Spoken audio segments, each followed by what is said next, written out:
You know, I was sitting around all weekend talking to folks regarding the new NCAA rules regarding the agents.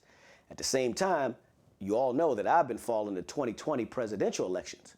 I mean, listening to the candidates talk about bringing the country together, creating economic parity that allows women and minorities the opportunity to do business fairly.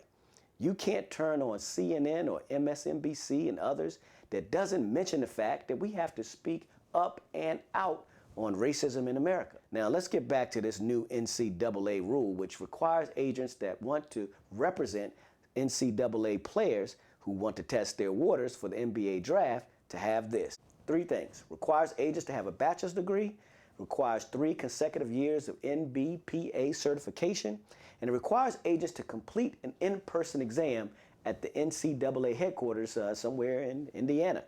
Immediately, everyone in the league and throughout sports called this the Rich Paul rule. LeBron James' childhood friend, Rich Paul, who is the person that has helped them build one of the most successful and respectful brands in the business and is clearly being targeted or seems to be targeting him. Paul has built a serious business. This player, he represents players such as LeBron James, John Wall, Draymond Green, Anthony Davis. Did I say Anthony Davis? I like this guy because he's anti-establishment. He bucks the system and is a player's agent for real. There are some in the league who wouldn't go on the record, but said that if they had to sign with an agent right now, Paul would be their first choice by far. They went on to say that if they had a son and he was playing, hey, they would sign him with Paul.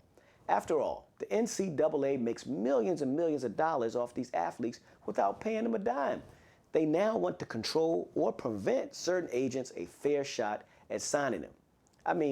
That would be like saying you can't own your business if it's worth more than $100 million if you don't have a college degree.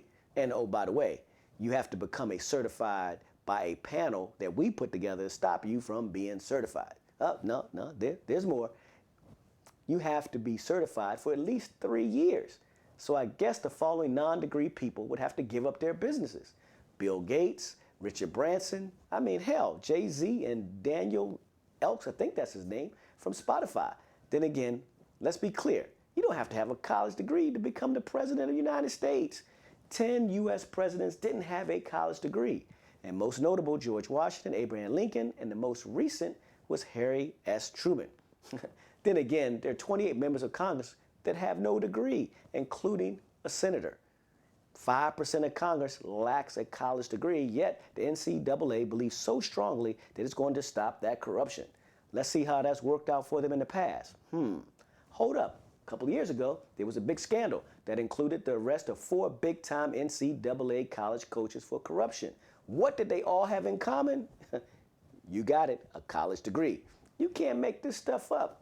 What they're doing is putting a rule in place to block Rich Paul, which is LeBron James' agent. So back to the debate about ending racism in America. Folks want us to focus on people that are openly racist, but not the organizations that design policies and procedures that do the exact same thing. People, you can't have it both ways. And that's our always real talk of the moment.